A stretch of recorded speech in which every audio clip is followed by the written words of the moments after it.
Welcome back again. This is విదయ్. You watch we the డికీ government jobs channel. Guys ఈరోజు ఇంకొక excellent notification అయితే రిలీజ్ అయింది గైస్. మిస్ కాకుండా వీడియో ఎన్ వరకు చూడండి. సో గైస్, మీరు 10th పాస్ అయినా లేకపోతే ఫెయిల్ అయిన క్యాండిడేట్ అయినా పర్వాలేదు, ఐటీఐ చేసిన క్యాండిడేట్స్, డిప్లొమా చేసిన క్యాండిడేట్స్ అందరూ కూడా అప్లై చేసుకునే విధంగా మనకి నవరత్న కంపెనీ అయినా, అది కూడా పబ్లిక్ సెక్టార్ ఎంటర్ప్రైజ్ అయినా, సో గైస్ కరెక్ట్గా చూస్తే మినిస్ట్రీ ఆఫ్ స్టీల్స్ కిందకు వచ్చే ఎక్సలెంట్ కంపెనీ ఎన్ఎండిసి, మన హైదరాబాద్లో కూడా బ్రాంచ్ ఉంది వీళ్ళది. ఎన్ఎండిసి నుంచి ఎక్సలెంట్ నోటిఫికేషన్ అయితే రిలీజ్ చేశారు. మల్టిపుల్ పొజిషన్స్కి వీళ్ళైతే హైరింగ్ అయితే చేస్తున్నారన్నమాట. సో గైస్, ఇంకో విషయం ఏంటంటే మనకి 18,000 నుంచి 30,000 వరకు కూడా మనకైతే శాలరీ అయితే ఉండబోతుంది అన్నమాట. ఓకే, మంచి అప్డేట్. క్లియర్ కట్ డీటెయిల్స్ అనేది చూద్దాం, ఎందుకంటే మల్టిపుల్ రోల్స్ ఉన్నాయి కాబట్టి మల్టిపుల్ రోల్స్కి అసలు ఎడ్యుకేషన్ క్వాలిఫికేషన్ ఏంటి అన్ని కూడా క్లియర్ కట్గా చూద్దాం. ఓకే, ఫస్టే చూపిస్తాను మీకు, సో దట్ ఒక క్లారిటీగా వస్తుంది ఎవరు దీనికి అప్లై చేసుకోవాలి, ఏ క్వాలిఫికేషన్ ఉండాలి అనేసి. ఓకే, ఎందుకంటే లాస్ట్లో చెప్పకన్నా ఫస్ట్లో చెప్పామనుకోండి, సో దట్ ఎలిజిబిలిటీ క్రైటీరియా, ఆ ఎలిజిబిలిటీ క్రైటీరియా బేస్ చేసుకుని ఎవరు అప్లై చేయాలి ముందే తెలిసిందనుకోండి, మీ టైం కూడా వేస్ట్ అవ్వదు, వీడియో మొత్తం చూడాల్సిన అవసరం లేదు. ఓకే, సో అందుకే ముందే చెప్పడానికి అయితే మ్యాక్సిమం ట్రై చేశాను. అండ్ అప్లికేషన్ ప్రాసెస్ కావస్తే కింద అప్లికేషన్ ప్రాసెస్ అనేసి కింద కామెంట్ చేయండి, so that application process video కూడా తేడానికి మ్యాక్సిమం ట్రై చేద్దాం గైస్. ఓకే, సో చాలా మంచి ఆపర్చునిటీ. క్లియర్ కట్ డీటెయిల్స్ చూసేద్దాం. నా యొక్క స్క్రీన్ మీద చూసేయండి. Let's start guys. మీరు ఇక్కడ చెక్ చేసుకోవచ్చు. సో ఎన్ఎండిసి స్టీల్ ఇండియా నుంచి మనకైతే నోటిఫికేషన్ అయితే వచ్చింది. కెరియర్ పేజ్లోని మనకి ఈ యొక్క నోటిఫికేషన్ అయితే రిలీజ్ అయింది. ఆ నోటిఫికేషన్ అంతా క్లియర్ కట్గా మనం అయితే ఎక్స్ప్లోర్ చేద్దాం. సో ఇక్కడ చూస్తే మనకి నోటిఫికేషన్లోని ఎంప్లాయ్మెంట్ నోటిఫికేషన్ మీరు ఇక్కడ చెక్ చేసుకోవచ్చు. 22 మే 2025లో ఈ యొక్క పర్టికులర్ నోటిఫికేషన్ అయితే రిలీజ్ చేశారు. NMDC limited, A government of India enterprise, మీరు ఇక్కడ చెక్ చేసుకోవచ్చు. హైదరాబాద్లో మనకి మాసప్ ట్యాంక్ దగ్గర అయితే ఉంటుంది ఎన్ఎండిసి. సో మీరు ఇక్కడ చెక్ చేసుకోవచ్చు అన్నమాట. ఇక్కడ చూడండి, NMDC is Navratna public sector enterprises under ministry of steel కిందకి వస్తుందన్నమాట. మల్టిపుల్ లొకేషన్కి మల్టిపుల్ కాంప్లెక్సెస్ ఉన్నాయి. సో ఆ కాంప్లెక్స్కి ఈ యొక్క వేకెన్సీస్ అయితే రిలీజ్ చేశారు. అసలు వేకెన్సీస్ ఏంటో మనం క్లియర్ కట్గా ఫస్ట్ చూసేద్దాం. చూడండి ఒకసారి ఇక్కడ. ఓకే, ఫీల్డ్ అటెండెంట్ అని ఒక పొజిషన్ అయితే ఉంది గైస్, మీరు ఇక్కడ చెక్ చేసుకోవచ్చు. ఈ ఫీల్డ్ అటెండెంట్ పొజిషన్కి వీళ్ళకి 3 కాంప్లెక్సెస్ అయితే ఉన్నాయన్నమాట, డిఫరెంట్ ఏరియాస్లోని. ఆ కాంప్లెక్స్లో ఇండివిజువల్గా మనకి 86, 38, 27 వేకెన్సీస్ అయితే ఉన్నాయి మనకి. ఓకే, సో దానికి క్వాలిఫికేషన్ ఇక్కడ ఇచ్చేసారు చూడండి. మిడిల్ పాస్ అంటే మీరు 10th పాస్ అంటే 7th పాస్ అయిన క్యాండిడేట్స్ ఎవరుతున్నారో, ఓకే, సో 7th వరకు చదువుకుని తర్వాత వదిలేస్తారు చూడండి. సో అలాంటి వాళ్ళందరూ కూడా దీనికి అయితే ట్రై చేయొచ్చు ఈ యొక్క పర్టికులర్ జాబ్కి. సో దాంతోపాటుగా ఐటీఐ చేసిన క్యాండిడేట్స్ కూడా దీనికి అయితే ట్రై చేయొచ్చు అన్నమాట. ఓకే, ఈ యొక్క జాబ్కి అప్లై అయితే చేసుకోవచ్చు. నెక్స్ట్, మెయింటెనెన్స్ అసిస్టెంట్ ట్రైనీ రోల్కి ఇంకొకటి మనకి నోటిఫికేషన్ ఉంది. మనకి ఒక పొజిషన్ మీకు చెక్ చేసుకోవచ్చు. ఇక్కడ అంతే 49, 56, 36 వేకెన్సీస్ అయితే ఉన్నాయి. ఐటీఐ ఎలక్ట్రికల్ ట్రేడ్లో చేసిన క్యాండిడేట్స్ ఎవరుతున్నారో వాళ్ళు దీనికి అయితే ఎలిజిబుల్ అట. Okay, next maintenance assistant mechanical ఉంది. సో దీని కూడా అంతే 86, 182, 37 వేకెన్సీ అయితే ఉన్నాయి. ఇక్కడ చూస్తే మనకి ITI welding, fitter, machinist, next చూస్తే motor mechanic, next diesel mechanic, next auto electrician ఎవరైతే చేశారో వాళ్ళందరూ కూడా దీనికి అయితే అప్లై అయితే చేసుకోవచ్చు. నెక్స్ట్ బ్లాస్టర్ అవుట్ ఉంటుంది. సో దానికి ఇక్కడ చూస్తే మనకి కిరండోలు, బచేలి, డోనిమలై అనేసి 3 కాంప్లెక్స్ ఉన్నాయి డిఫరెంట్ ఏరియాస్లోని. అందులో మనకి సో ఈ 2 దాంట్లో మనకి 3 వేకెన్సీ అయితే ఉన్నాయి. దాంట్లో కూడా అంతే మెట్రిక్ అంటే మనకి 10th పాస్ అయిన candidates or ITI with blasting, next mining merit certificate ఉన్న క్యాండిడేట్స్, ఫస్ట్ ఎయిడ్ సర్టిఫికేట్ ఎవరైతే ఉన్నారో, లేకపోతే పోస్ట్ క్వాలిఫికేషన్ ఎక్స్పీరియన్స్ 3 years ఉన్న క్యాండిడేట్స్ అందరూ కూడా దీనికి అయితే అప్లై అయితే చేసుకోవచ్చు. నెక్స్ట్ ఎలక్ట్రీషియన్ గ్రేడ్ 3కి సంబంధించి ఒక ట్రైనీ పొజిషన్కి ఇక్కడ 1, 11, 29 అయితే ఉన్నాయి.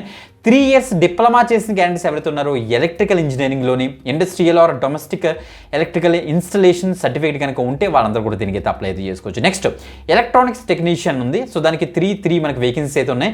3 years diploma in electronics and engineering చేసిన క్యాండిడేట్స్ ఎవరైతే ఉన్నారో వాళ్ళందరూ కూడా దీనికి అయితే అప్లై అయితే చేసుకోవచ్చు. నెక్స్ట్ హెచ్ఈఎం మెకానిక్ గ్రేడ్ 3కి వచ్చేటోడికి 39, 12, 26 వేకెన్సీస్ అయితే ఉన్నాయి guys. So 3 years diploma in mechanical engineering చేసిన క్యాండిడేట్స్ ఎవరుతున్నారు, వ్యాలిడ్ హెవీ వెహికల్ లైసెన్స్ ఉన్న క్యాండిడేట్స్ దీనికి అయితే అప్లై అయితే చేసుకోవచ్చు. నెక్స్ట్ హెచ్సిఎం ఆపరేటర్ గ్రేడ్ 3కి వచ్చేటోడికి 118 వేకెన్సీస్, 40 and 70 వేకెన్సీ అయితే ఉన్నాయి.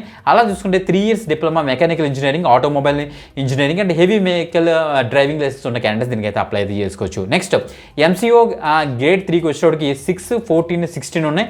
3 years డిప్లొమా చేసిన క్యాండిడేట్స్ ఎవరుతున్నారో మెకానికల్ ఇంజనీరింగ్లోని హెవీ వెహికల్ లైసెన్స్ ఉన్న క్యాండిడేట్స్ అందరూ అప్లై అయితే చేసుకోవచ్చు. క్యూసీఏ గ్రేడ్ 3 ట్రైనింగ్ వచ్చేటోడికి 1, 3 వేకెన్సీస్ ఉన్నాయి. బీఎస్సీ క్యాండిడేట్స్ ఎవరుతున్నారు కెమిస్ట్రీ, జియాలజీ చేసిన క్యాండిడేట్స్, పోస్ట్ క్వాలిఫికేషన్ ఎక్స్పీరియన్స్ అంటే 1 year ఎక్స్పీరియన్స్ ఉంటే సరిపోతుంది మీకు శాంప్లింగ్ వర్కింగ్లోని. అందులో ఉన్న క్యాండిడేట్స్ అందరూ కూడా దీనికి అయితే అప్లై అయితే చేసుకోవచ్చు. అది మాట నోటిఫికేషన్. ఓకే, ఇంకా ఇండివిజువల్గా మనకి అసలు ఎస్సీ, ఎస్టీ పరంగా, ఓబీసీ, ఈడబ్ల్యూఎస్, అన్రిజర్వ్డ్ కేటగిరీకి ఈ యొక్క వేకెన్సీస్ అన్ని కూడా అసలు ఎలా డివైడ్ అయ్యాయి అనేసి ఇక్కడ మనకి క్లియర్ కట్గా ఈ యొక్క టేబుల్స్ ఇచ్చేసారు అనమాట. మొత్తం కాంప్లెక్స్ వైజ్ ఇచ్చేసారు. టోటల్గా 3 కాంప్లెక్సెస్. ఓకే, ఆ 3 కాంప్లెక్సెస్ మీరు ఇక్కడ చెక్ చేసుకోవచ్చు. దీనికి కొద్ది టైం పడుతుంది కాబట్టి మీరు చెక్ చేసుకోండి గైస్. ఓకే, ఇక stipend, pay scales and maximum age criteria ఇక్కడ ఇచ్చేసే చూడండి. ఫస్ట్ మినిమం 18 ఇయర్స్ నుంచి మ్యాక్సిమం 30 ఇయర్స్ వరకు ఉన్న క్యాండిడేట్స్ అందరూ కూడా దీనికైతే అప్లై అయితే చేసుకోవచ్చు. ఇంకా ఫీల్డ్ అసిస్టెంట్కి వచ్చేటికి 18,000 నుంచి 18,500 వరకు కూడా మనకైతే, సో ఫస్ట్ 12 మంత్స్ మనకైతే 18,000 ఉంటుంది. ఆఫ్టర్ దట్ నెక్స్ట్ 6 మంత్స్ కూడా 18,500 ఉంటుంది. ఆఫ్టర్ దట్ మన పే స్కేల్ బేసిక్ 31,850 వరకు కూడా మనకి ఎక్స్టెండ్ అయ్యే ఛాన్స్ అయితే ఉంటుంది అనమాట. ఇంకా అలాగే మొత్తం అన్ని డీటెయిల్స్ ఇక్కడ ఇచ్చారు, ఇక్కడ చెక్ చేసుకోండి. ఇంకా ఇలా కిందకు వచ్చేస్తే మనకి ఇక్కడ బ్లాస్టర్కి ఏమో 19,000 ఇక్కడ వేరీ అయింది. ఇలా కిందకు వచ్చేస్తే ఇక్కడ అవన్నీ కూడా సేమ్ ఏ ఉన్నాయన్నమాట. సో 35,000 వరకు కూడా మనకైతే ప్యాకేజ్ అయితే ఉంటుంది. సో పర్ మంత్ స్కేల్లో మీరైతే శాలరీ అయితే తీసుకోవచ్చు. ఓకే, ఇంకా కట్ ఆఫ్ డేట్ ఏజ్ విషయానికి వస్తే కట్ ఆఫ్ డేస్ వచ్చేటికి 14th June 2025 వరకు cut off date. Minimum 18 years maximum 30 years ఉన్న క్యాండిడేట్స్ ఎవరైతే ఉన్నారో నేను చెప్పిన క్వాలిఫికేషన్ బేస్ చేసుకుని వాళ్ళందరూ కూడా ఈ యొక్క పర్టికులర్ జాబ్స్కి అప్లై అయితే చేసుకోవచ్చు. ఓకే, అండ్ ఇంకో విషయం ఏంటంటే గవర్నమెంట్ నామ్స్ ప్రకారం SC STకి ఏమో 5 years ఏజ్ రిలాక్సేషన్ ఉంటుంది. OBC క్యాండిడేట్స్కి ఏమో 3 years రిలాక్సేషన్ అయితే ఉంటుంది అనేసి క్లియర్ ఇచ్చారు. ఇంకా as per the government norms మిగతా అన్ని కూడా ఇచ్చారు. 3.0 మనకి ఒక షెడ్యూల్ మీరు ఇక్కడ చెక్ చేసుకోవచ్చు.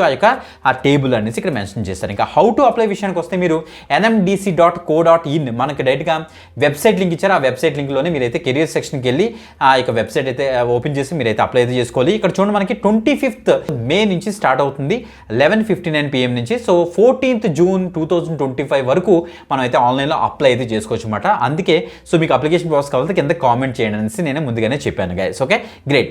సో ఇక్కడ చూస్తే మనకి క్లారిఫికేషన్స్, టిపికల్ ఎర్రర్స్ ఏమీ లేకుండా మీరు ప్రాపర్గా ఆ యొక్క అప్లికేషన్ అయితే ఫిల్ చేయాలని వీళ్ళైతే చెప్తున్నారు. ఇంకా మోడ్ ఆఫ్ సెలెక్షన్ మిమ్మల్ని ఎలా సెలెక్ట్ చేస్తారని చూస్తే మీకు OMR బేస్డ్ టెస్ట్ కానీ లేకపోతే కంప్యూటర్ బేస్డ్ టెస్ట్ కానీ మీకు అయితే కండక్ట్ చేస్తారు. సో అందులో కనుక మీరు క్వాలిఫై అవుతే మీకు ఫిజికల్ ఎబిలిటీ టెస్ట్ అయితే ఉంటుంది. ఆర్ ఇంకా ట్రేడ్స్ ITI క్యాండిడేట్స్ ఎవరైతే ఉన్నారో వాళ్ళకేమో ట్రేడ్ టెస్ట్ కూడా ఉంటుంది అని వీళ్ళైతే చెప్పారు. Okay, the maximum marks for computer based టెస్ట్కి వచ్చేటికి OMR 100 మార్క్స్కి అయితే ఉంటుంది.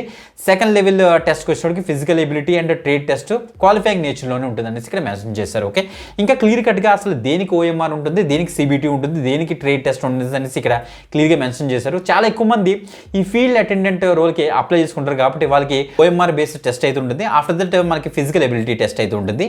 ఇంకా మిగతా అన్ని జాబ్ రోల్స్కి కూడా CBT అంటే కంప్యూటర్ బేస్డ్ టెస్ట్ అయితే ఉంటుంది. అందుకు క్వాలిఫై అయితే మనకి ట్రేడ్ టెస్ట్ అయితే ఉంటుంది అనేసి ఇక్కడ క్లియర్గా మెన్షన్ అయితే చేశారు. ఓకే, ఇంకా మనకి OMR బేస్డ్ టెస్ట్కి అసలు ఏమేమి చదువుకోవాలి అంటే ఫీల్డ్ అటెండెంట్కి వచ్చేటికి general knowledge and numerical ability and reasonability మీద 70 and 30 అంటే 100 క్వశ్చన్కి మనకైతే ఇలాగా సిలబస్ అయితే ఇచ్చారు. బేస్ ఆన్ మీరు అయితే ప్రిపేర్ అవ్వాలి.